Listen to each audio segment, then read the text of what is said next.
네, 안녕하세요. 여러분들의 구독과 좋아요로 이 채널이 유지되고 있습니다. 네, 영상 속도는 1.5회를 추천드리는 바이고요. 네, 항상 구독하는 멤버십 회원님들에게 감사하다고 말씀을 드리면서 제 영상은 추세 기반형 투자 분석 영상이기 때문에 참고만 해두시길 바라겠습니다. 네, 이번에도 바이낸스 추가 소식이 있어서 그 내용 위주로 좀 설명드리는 시간으로 준비를 해보았고요. 같이 한번 보도록 하겠습니다. 이번에 바이낸스 US 고객에 따른 공지사항이 나왔는데요. 다시 한번 말씀을 드리지만 바이낸스가 아니고 바이낸스 US에 따른 공지입니다.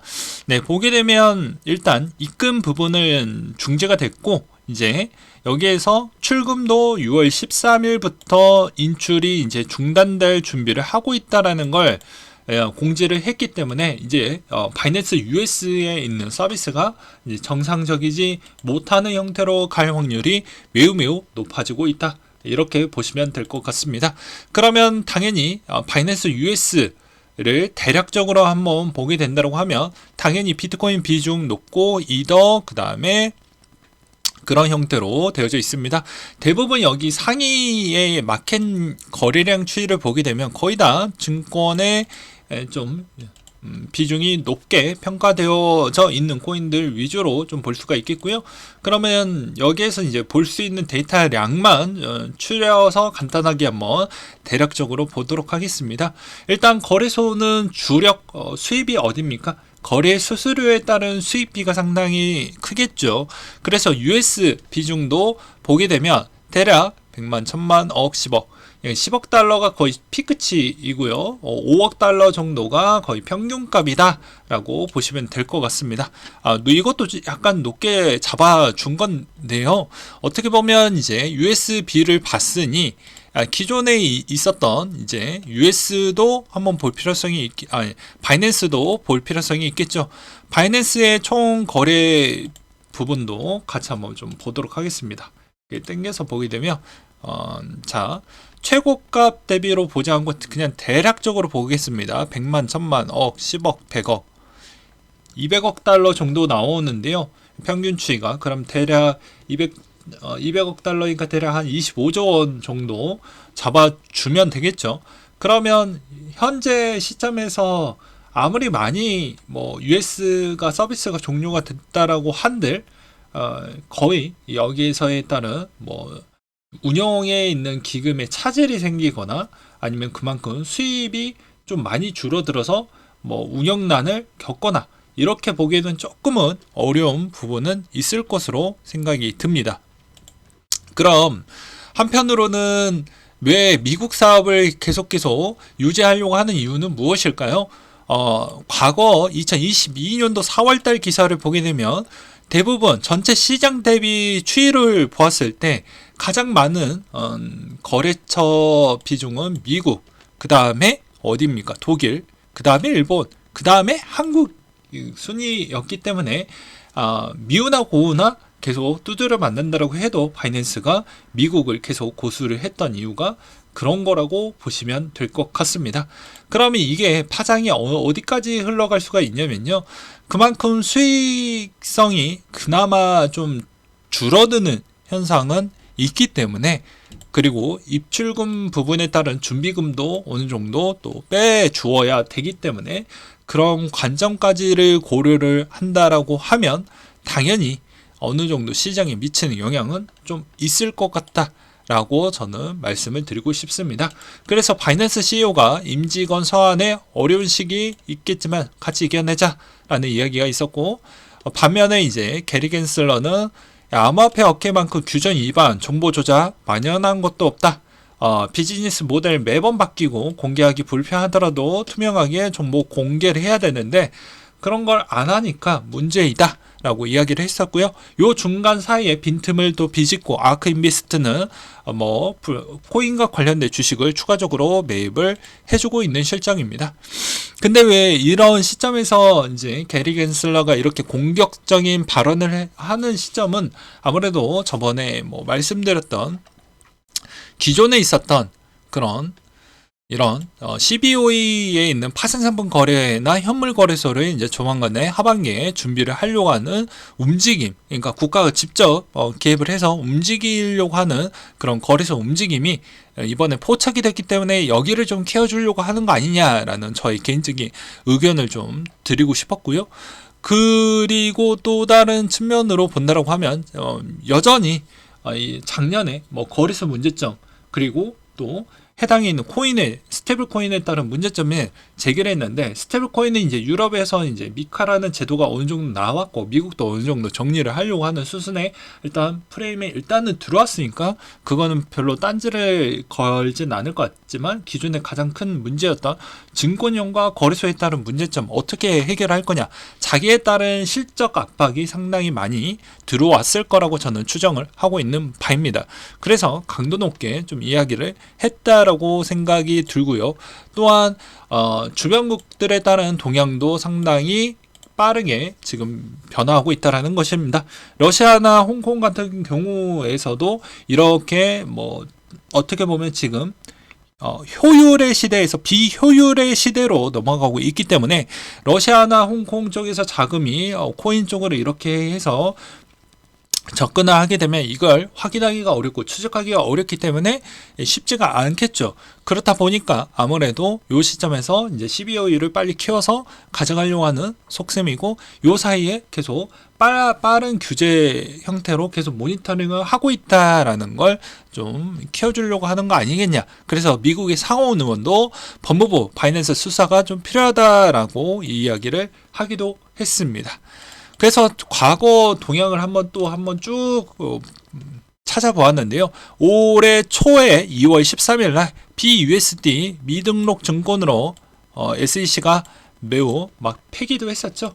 여기에서의 숨은 의도가 있기도 했습니다. 브릿지 부분에 따른 비중이 이더리움 형태에서 많은 비중을 또 차지하고 있었고, 이 BUSD를 또 많이 때리면서 앞으로 추가적으로 바이낸스를 더 때릴 확률이 매우 높다 라는 이야기가 많이 나왔는데, 요 4개월 사이에 또 한 번 공격이 나왔다고 볼 수 있습니다. 그때 당시 2월 17일자 기준점에도 계속 우리 빡빡이 형 바이낸스 CEO 이 마켓메이커에서 4억 이체 정황을 포착을 했다라는 내용이 나왔습니다. 어디에서? 로이터에서 좀 어느 정도 신뢰도 있는 기반에서 나왔죠. 그래서 이게 어느 정도 조사를 받을 수 있을 만한 이제 건덕지가 정황이 나왔기 때문에 이게 어느 정도 해소가 될 때까지는 쉽진 않을 것 같다.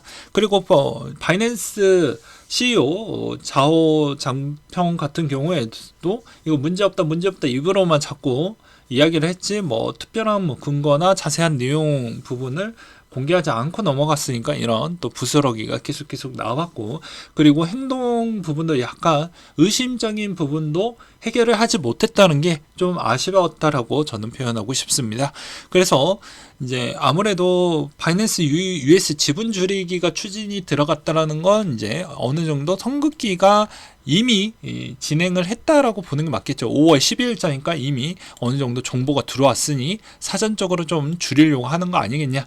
그리고 이 어려운 시기에 함께 이겨내자라는 이런 멘트를 했던 이유는 무엇이냐면요. FTX 쪽에서에 따른 작년에 좀 문제가 많이 있었잖아요. 근데 여기에서도 이제 어느 정도 직원 달래기를 하지 않았을 경우에는 대량 어느 정도 일을 잘하고 있는 직원들이 다 빠져나갔을 경우에는 대응과 그리고 그것을 헤쳐나갈 수 있는 그런 직원들이 없을 경우에는 이게 상당히 또 난관과 난봉책으로 갈 수가 있기 때문에 그걸 또 봐왔고요. 그래서 어느 정도 달래기를 좀 해보려고 했던 정황성이 좀 보여지지 않느냐라고 생각이 들기도 했습니다.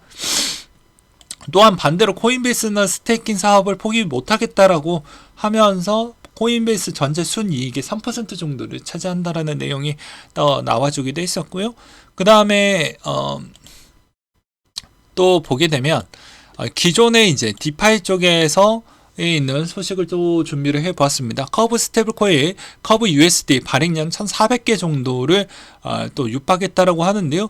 현재까지로는 디파이 심리가 좀 많이 죽었는데 계속해서 이 디파이에서도 우선순위를 먼저 가져가기 위해서 이제 계속해서 이런 부분을 볼 수가 있습니다. 그래서 WST 이더를 담보로 발행을 하겠다라고 했는데요.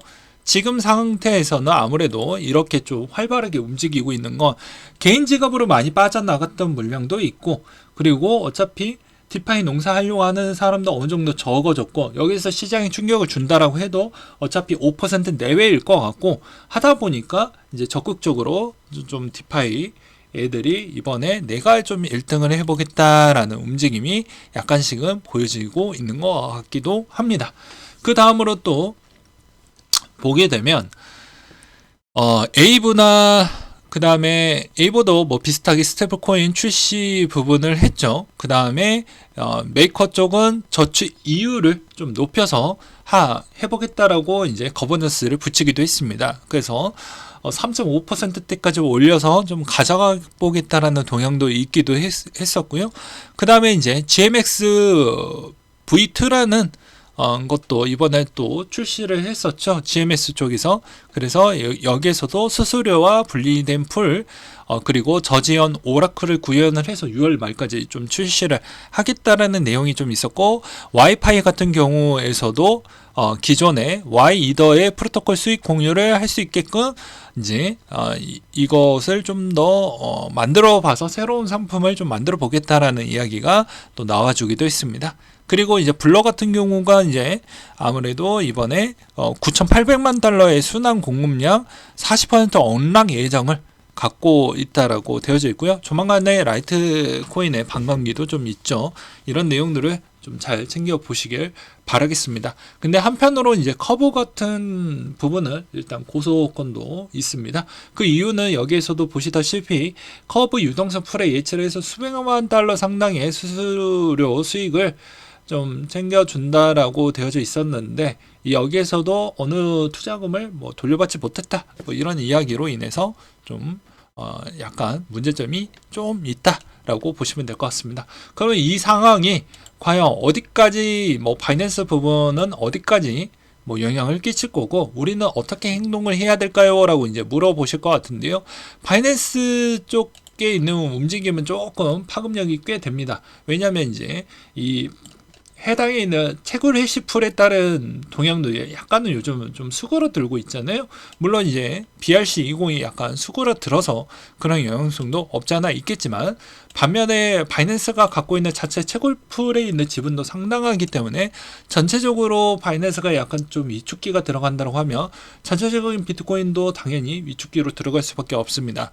근데 이게 바이낸스를 완벽하게 죽이고자 하는 그런 배경은 아니고, 점차적으로 미국에서 키워주려고 하는 독보적인 유형의 거래소들을 어느 정도 할 때 바이낸스가 여기서 독보적으로 더 많이 성장을 하면 이게 좀 힘들어지니까 약간 찍어 누르는 형태로 저는 생각을 하고 있는 실정입니다. 그래서 여기서 이제 주력으로 대장격인 거래소가 이번에 좀 바뀌는 터닝 포인트가 좀 되는 시점이 곧 임박하지 않았냐. 요 몇 년 안에 아마 이제 메인 거래소가 좀 주인공이 바뀔 확률이 좀 매우 높다라고 보는 실정이고요. 여기에서 메인 거래소가 만약에 바뀌지 않으려고 하면 바이낸스의 앞으로의 동향과 이런 측면을 어떻게 극복을 할 것인지가 정말 중요할 것이고, 국가 간에 있는 제휴와 체결과 사업 파트너 비즈니스 관계도를 더욱더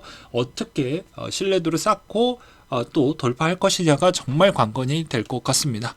그래서 지금에 있는 동향은 여전히 이런 상황으로 인해서 뭐가 됐든 간에 자금이 들어오지 않는다 라는 분위기로 인해서 전체적으로 힘이 점차 약세를 보여주고 있고요.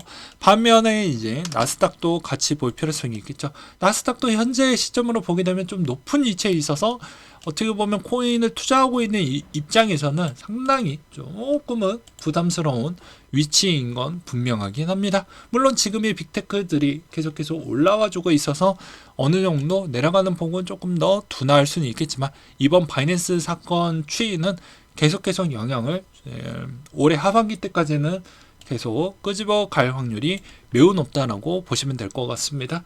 그 다음에 이제 여기서도 뭐 듣보잡 거래소 하나가 있죠. 그쪽도 요즘에 문제가 좀 있다라고 하니까 웬만하면 듣보잡 거래소 사용하지 마시길 바라겠고요.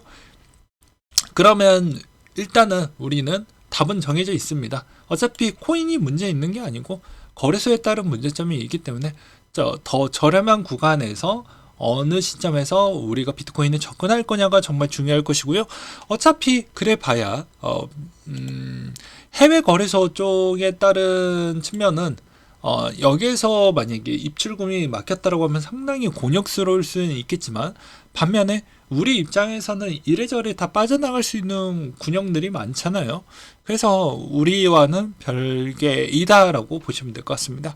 현재까지 바이낸스에 있는 입금과 순 유입 유출량을 볼 수가 있는데, 아직까지도 별로 좋지 않고 나머지 거래소들도 어느 정도 영향을 좀 받고 있는 것 같습니다. 그리고 US 쪽은 아예 나오지 않고 있죠. 그냥 대략 제가 계산을 따로 해보았을 때 지금의 이익률에 미치는 강도는 최대값으로 환산을 했었을 때는 아마 10% 초반 정도의 영향을 좀 끼치지 않을까 싶습니다. 물론 이걸 어떻게 이제 인출금을 어떻게 이제 중간에 잘 마련을 해서 줄지에 따른 영향성도 좀 끼칠 확률이 매우 높기 때문에 13일, 14일 정도 때는 좀 유심하게 보시면서 대응을 하시는 걸 추천을 드리는 바입니다. 언제든지 코인은 눌렸을 때 사는 거고요. 여기에서 인생을 한번 바꿔보겠다라고 풀베팅하면 이런 용기도 가지셔야 됩니다. 이분처럼 용기. 무슨 용기? 내가 꼭 동전의 양명선처럼 아예 그냥 끝자락을 끝으로 완전히 나락으로 갈 수 있는 용기가 있으신 분들만 그렇게 베팅하시기 바라겠고요. 그런 거 아니고서야는 적립식으로 제발 인생 그 정도 용기 낼 정도가 아니면 오징어 게임처럼 인생에 내 목숨줄을 베팅을 해놓고 하는 정도가 아니고서야는 좀 건강하게 투자하는 걸 저는 지향하는 바입니다. 여전히 계속 이제 9월달, 8월, 9월달 정도가 되면 어느 정도 다시 조정의 시기에 거의 국면할 정도로 안 좋아지는 시점이게 될 것인데요. 아무래도 제가 요 시점에서 또 그냥 추정하는 건데, 아마 요 시점에서 뭐 앨런 재무장관이 요즘 했던 멘트와 그 다음에 SEC의 위원장에 있는 멘트를 보게 되면 조만간 동결로 인해서 대부분 코인 쪽에 있는 자금이 또 들어오는 걸 사전적으로 방어하려고 하는 측면도 어느 정도는 좀 전체적인 경기에 그렇게 썩 좋은 영향을 끼치지 않기 때문에 선별적 방어 부분도 어느 정도는 녹아 들어가지 않았나라고 저는 생각을 하고 있습니다. 그래서 여러 가지 측면을 공유를 해드렸기 때문에 여기에서 바이낸스를 완벽하게 죽이고자가 아니고 힘을 천천히 빼는 형태이기 때문에 천천히 약세로 들어갈 거고, 내려가 봐야 어차피 그게 실질적인 거래소에 있는 수익 수수료 대비나 그런 측면에 미치는 영향은 좀 낮을 것 같다. 그리고 충격은 줄 것입니다. 뭐 인수 절차나 이런 거 다 기존의 곱박스나 이런 거 다 철회될 확률이 매우 높고요. 그 대신 어느 정도 유지는 될 것인데 거래소에 있는 거래량이 많이 줄어들 것으로 보여지기 때문에 이제 더욱더 올라가거나 내려가거나 하는 제한폭은 딱 정해져 있을 것 같습니다. 어느 정도 이 정도 이야기를 해드렸으면 대략 본인의 판단과 결정력이 대충 도움이 되셨을 거라고 보고 있고요. 이상으로 마치도록 하겠습니다.